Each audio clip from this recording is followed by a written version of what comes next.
Saya Karisma, STMCS, dosen Prodi Sistem Informasi, Fakultas Teknik dan Teknologi Informasi, Universitas Jenderal Ahmad Yani, Yogyakarta.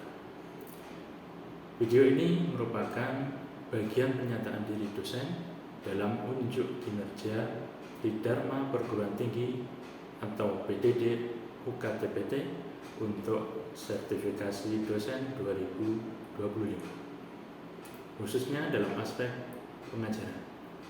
Pada kesempatan ini, saya akan menjelaskan secara singkat mengenai mata kuliah yang saya ampu, yaitu basis data non-relasional.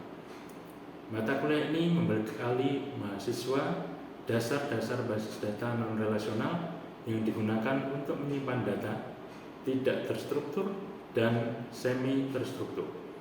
Mahasiswa akan mempelajari perbedaan dengan basis data relasional serta praktik menggunakan MongoDB untuk pengelolaan data.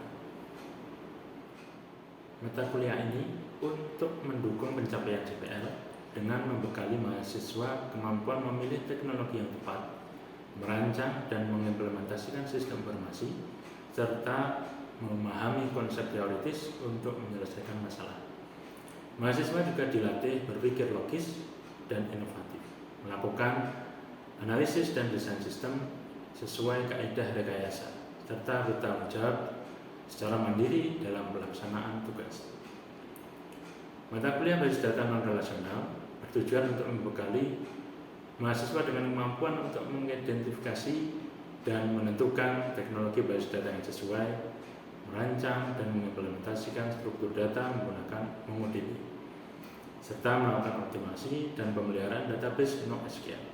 Selain itu, mahasiswa juga dilatih untuk mengintegrasikan MongoDB dengan bahasa pemrograman dan menunjukkan sikap mandiri serta tanggung jawab dalam pelaksanaan proyek.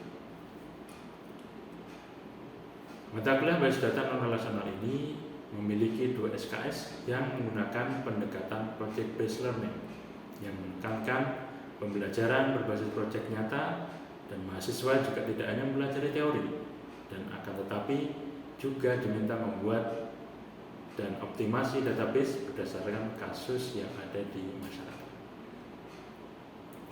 Mata kuliah ini terdiri dari beberapa topik, diantaranya pengenalan MongoDB, data modeling, database, collection, document management, data query, indexing, aggregation, replication, sorting, backup database, dan juga integrasi MongoDB dan sistem menggunakan PHP maupun Python. Bobot penilaian yang kami berikan pada mata kuliah basis data non-relasional diantaranya 20% untuk ujian tengah semester, 20% untuk ujian akhir semester, tugas 30%, presentasi 20%, dan untuk kehadiran mahasiswa kita nilai 10%.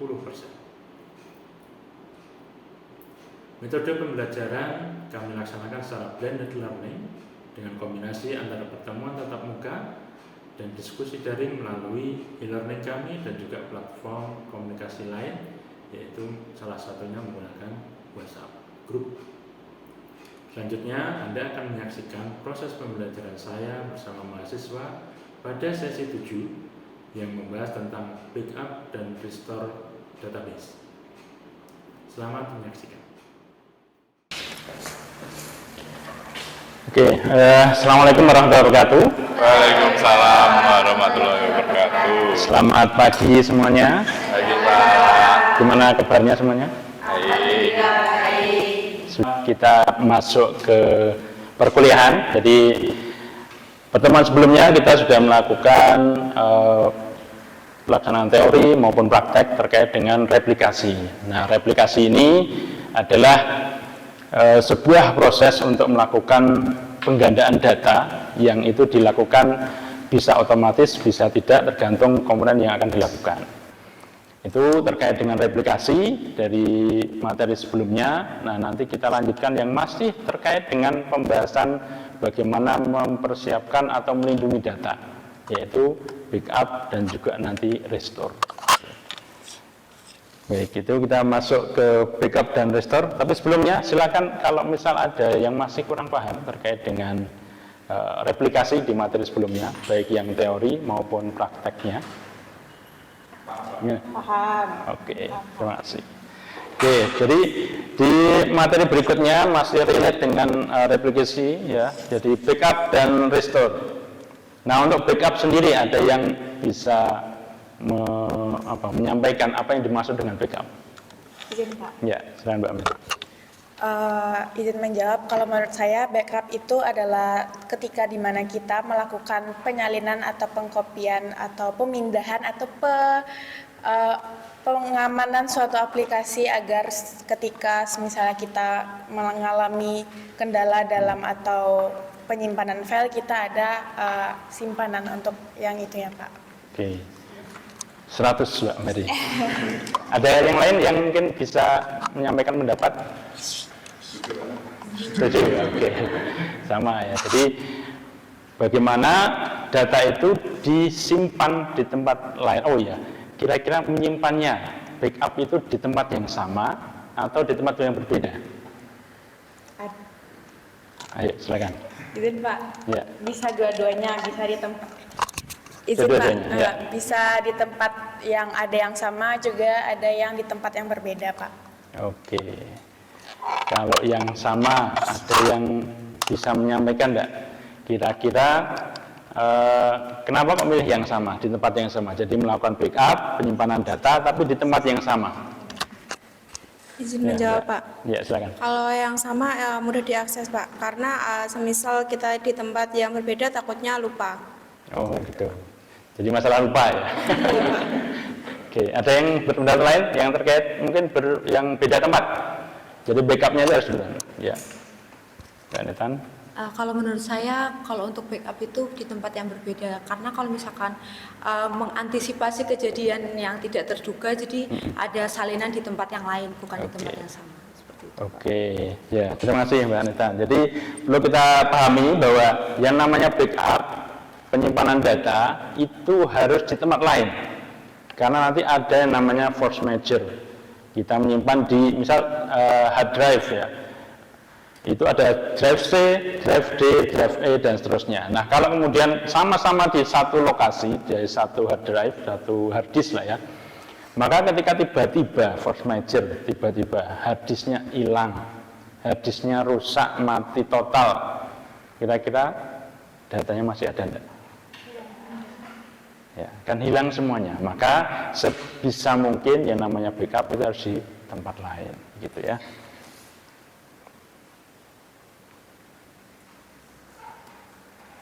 Nah, kemudian ketika kita sudah menempatkan di tempat lain, kira-kira kenapa harus backup?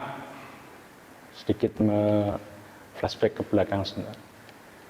Kenapa harus backup? Padahal kita yang namanya data itu ya kita kantongi sendiri, kita jaga sendiri. Nah, kenapa kok repot-repot harus backup?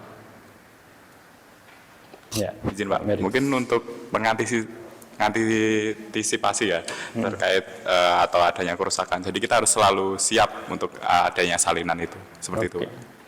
Ya, siap. Ya, jadi yang pertama itu kita akan tahu ya bahwa backup itu akan melakukan perlindungan atas apa? Kehilangan data. Jadi perlindungan atas kehilangan data. Nah, karena data ini sangat penting sekali. Oke. Nah, berikutnya adalah kepatuhan terhadap regulasi. Jadi pernah mengakses ini enggak Google Play Store? Tapi sebagai apa? Pengguna atau developer? Pengguna. Nah, kalau sebagai developer itu harus ada klausul, harus ada statement bahwa Anda akan melindungi data-data dari pengguna. Itu. Kalau itu tidak disediakan klausul atau statement bahwa Anda akan melindungi data, maka nggak bisa diupload. Tidak bisa tersedia, aplikasinya tidak bisa tersedia di Google Play Store. Kenapa? Karena tidak memenuhi ini tadi apa? Kepatuhan terhadap regulasi. Nah, gitu. Sehingga teman-teman silakan nanti pastikan bahwa ketika kita mau mengelola data, ya maka kita harus patuh terhadap regulasi. Ya, karena nanti yang mata kuliah kita itu adalah mata kuliah basis data non relasional di sebuah basis data yang akan menyimpan data-data. Nah, data-data inilah yang kemudian menjadi penting yang harus kita lindungi, ya. Karena kita sebagai penyedia layanan untuk mengelola data. Nah, kemudian backup itu juga untuk melakukan pemulihan data secara efektif. Nah, kenapa bisa efektif? Karena data yang lama itu kemudian bisa kita restore, kita kembalikan ke semula. Cuman memang masalahnya antara yang materi sebelumnya replikasi dengan backup itu nanti dari sisi waktu, yang replikasi itu bisa langsung instan, ya real time gitu ya. Tapi kalau backup harus nunggu. Ada yang namanya downtime. Ada yang tahu yang namanya downtime itu apa?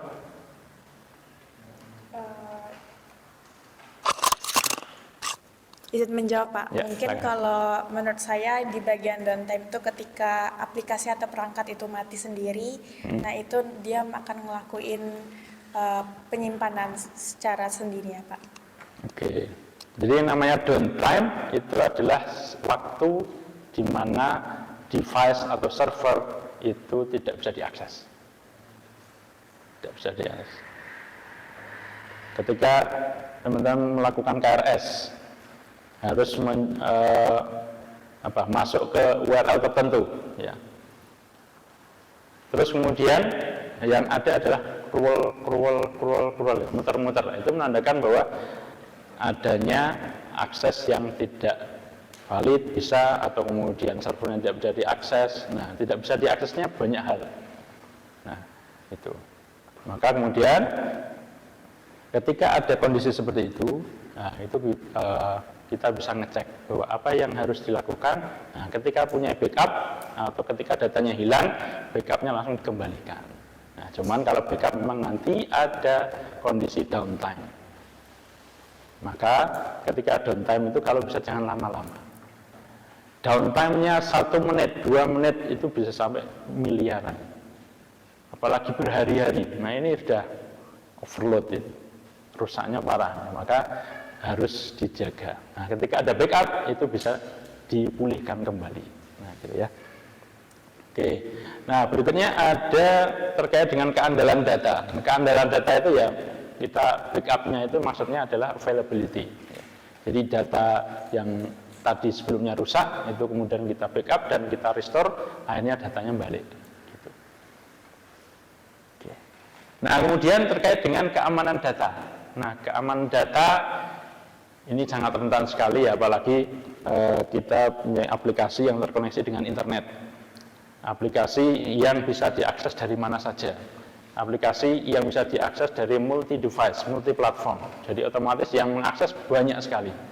Nah, kalau kemudian keamanan data itu tidak terkonfirmasi, bahwa nantinya tidak ada kejelasan bahwa datanya itu akan ada ketika ada kerusakan, nah ini bahaya. Maka kita sebagai pengembang ataupun mungkin nantinya sebagai owner lah, itu harus melek terkait dengan keamanan data itu. Oke. Nah, kemudian ada manajemen risiko. Nah, manajemen risiko ini juga harus terkait dengan backup, itu menyangkut terkait dengan manajemen risiko, karena ada kerusakan-kerusakan yang itu karena penggunaan, itu karena bencana, baik itu kebakaran, gempa dan lain sebagainya, itu semuanya harus terantisipasi semuanya. Itu manajemen risiko, ya. Ada suatu ketika ada server di satu gedung, tiba-tiba sebelahnya kebakaran, otomatis harus segera dimatikan, ya, servernya harus dimatikan. Nah, ketika itu nggak diakses, maka harus ada yang ganti. Nah, kalau yang ganti juga datanya nggak ada, ya sama aja, rusak semuanya, nggak bisa diakses semuanya, gitu ya. Oke, itu kenapa harus melakukan backup? Karena backup itu sangat penting sekali. Nah, kemudian setelah restore, setelah melakukan backup, maka kita harus bisa melakukan restore. Restore itu apa? Mengembalikan data yang sudah kita backup kemudian dikembalikan menggunakan point restore. Nah, kendalanya adalah ketika teman-teman itu melakukan backup, apakah sudah pasti itu bisa di restore? Nah, bahayanya kan di situ. Kita merasa sudah aman, bahwa sudah melakukan backup, ternyata tidak bisa di restore. Oke, apa yang menjadi kunci backup dan recovery? Ya, apa yang menjadi kunci backup dan recovery? Jadi yang pertama adalah frekuensi backup. Apa itu frekuensi? Jarak. Seberapa sering melakukan backup? Ya, maka ketika kita melakukan backup yang sering, nah, pastinya nanti ada plus minusnya ya. Yang sering pasti nanti akan menyita storage-nya, space hard disk-nya makin sedikit ya, karena dibuat untuk penyimpanan dan sebagainya. Nah, terus kemudian ya kelebihannya ya pasti data-data baru pasti tersedia semuanya. Nah itu. Oke. Nah, ketika backup itu kapan? Melakukan backup? Setiap hari. Mungkin. Mati waktunya, jamnya. Kira-kira kapan? Kapan kita melakukan backup?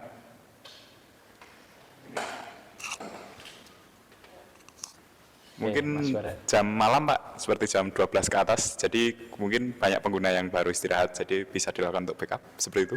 Oh iya, ya betul sekali Mas Bara. Jadi untuk melakukan backup, untuk analoginya mungkin punya ini, backup. Iya. Nah, kira-kira backupnya kapan? Kira-kira kalau jam Anda menggunakan misal jam 8 sampai jam 9 malam, baru WA-an, kemudian backup. Nah, itu kan pastinya akan mengganggu kita dan kita akan terjeda, tidak bisa memakai WhatsApp lagi. Nah, itu. Maka ketika kita sebagai pengelola untuk melakukan backup data itu kita lihat trennya. Tren penggunaan aplikasi kita itu menurun atau kemudian pas lagi peak pada puncak-puncaknya. Nah, kalau pada puncaknya itu maka jangan sampai kita lakukan backup, merusak semuanya nanti. Nah, nanti kalau sudah kondisi kosong, ya landai, ya, nah biasanya memang malam karena itu walaupun masih ada yang mengakses tapi lebih sedikit dibanding ketika siang atau sore gitu. Nah, jadi selain frekuensi juga harus waktunya harus tepat. Yaitu kapan? Yaitu ketika yang mengakses aplikasi kita itu posisinya landai atau sangat sedikit. Gitu.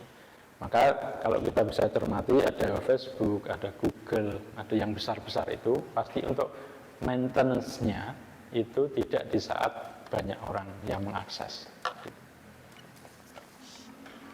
Oke. Kemudian yang kedua adalah lokasi backup. Nah, di mana kita melakukan backup? Nah, sekarang itu sudah ada yang namanya cloud storage, penyimpanan yang berbasis cloud, yang ada di awan. Nah, ada misal di AWS, itu AWS. Jadi servernya kita di sini, tapi kemudian untuk backupnya kita kirim ke cloud storage. Nah, itu sangat bisa sekali. Ya, karena cloud storage sekarang besar-besar. Saya punya drive itu sampai 100 tera. Nah, jadi bisa untuk download untuk backup file-file di cloud gitu. Jadi sangat membantu nantinya. Oke, kemudian uji pemulihan. Nah, tadi sudah saya sampaikan bahwa ketika kita sudah melakukan backup, pastikan bisa direstore. Yaitu ada namanya uji pemulihan. Yaitu file backupan itu kemudian direstore apakah bisa atau tidak. Nah, kalau sudah bisa, berarti aman. Itu akan menjadi backup kita, data-data yang sudah tersimpan itu akan bisa dikembalikan di kemudian hari. Kemudian ada otomasi. Otomasi berarti apa?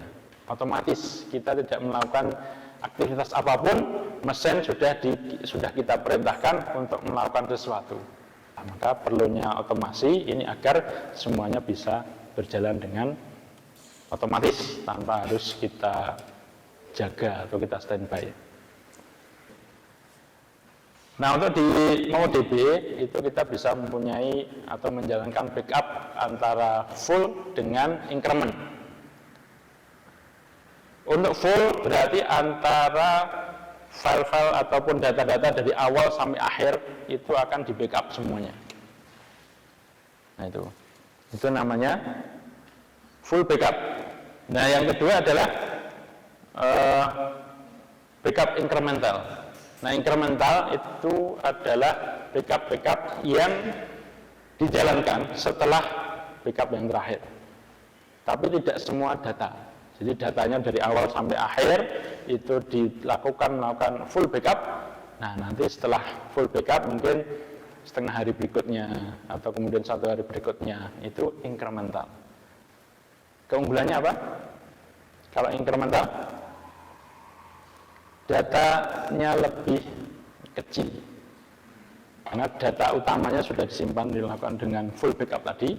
Nah, tambahan-tambahannya itu kita lakukan secara incremental.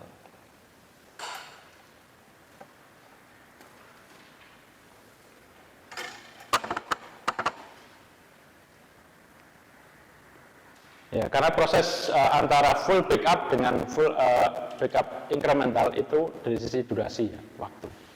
Kalau full backup itu biasanya lebih lama karena data yang mau disimpan atau di backup itu lebih banyak. Nah, itu kenapa harus ditambah backup incremental, karena dalam rangka untuk memakai storage-nya itu yang lebih hemat. Jadi nanti incremental itu lebih kecil dibanding dengan yang selalu full backup itu. Nah, untuk backup incremental nanti di MongoDB itu kita bisa menjalankan dengan perintah backup mengodam oplog ya. Jadi yang disimpan itu adalah oplognya, operation log.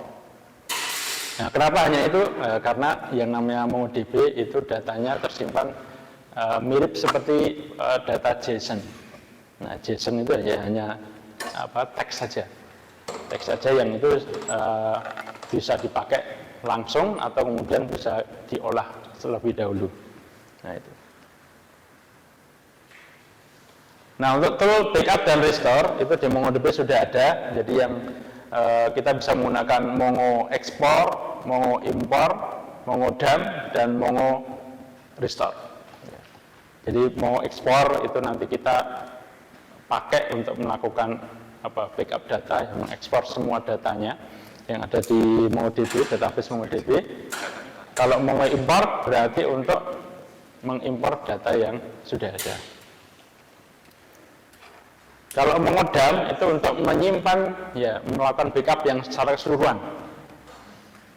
Ya, Mongo dump dari yang full backup tadi. Kalau yang Mongo restore berarti untuk mengembalikan.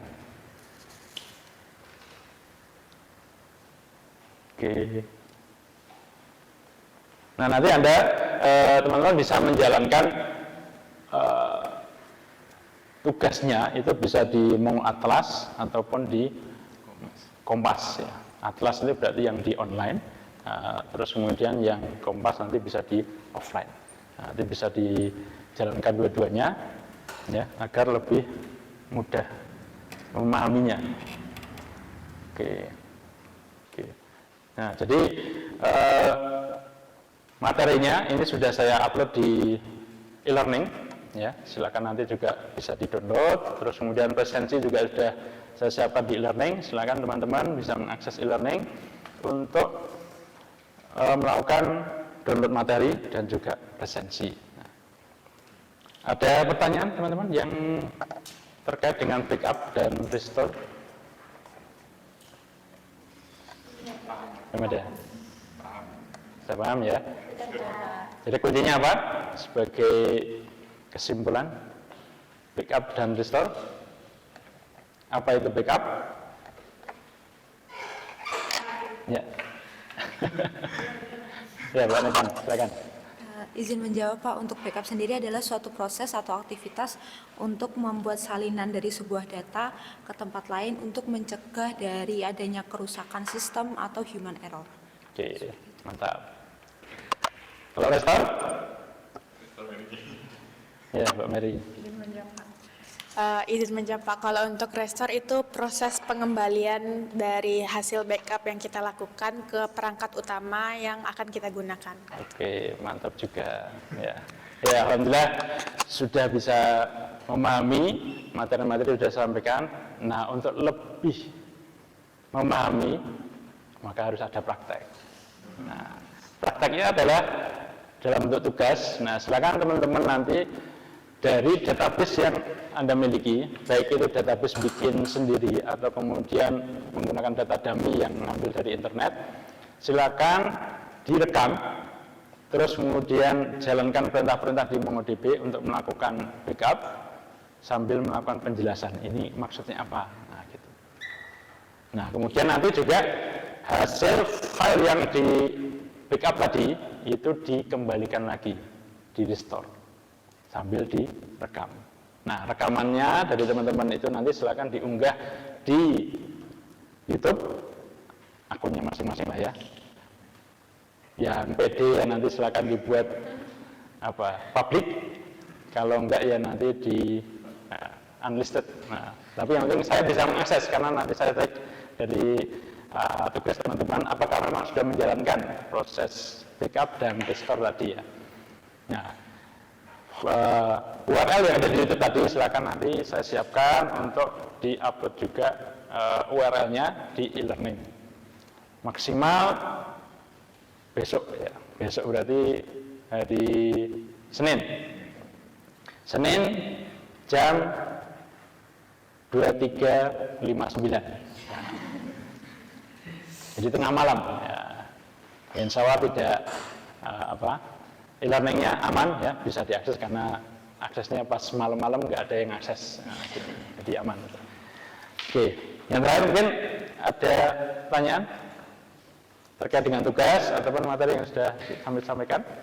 Cukup Pak. Cukup, alhamdulillah. Ya, baik. Nah, jadi sebagai kesimpulan bahwa backup itu sangat penting sekali dalam rangka untuk melindungi ketersediaan data, dan kemudian restore itu dalam rangka untuk mengembalikan data yang sudah kita backup agar datanya selalu available ya, agar aplikasi kita ketika diakses itu menunjukkan oh ada datanya, oh bisa diakses dan sebagainya.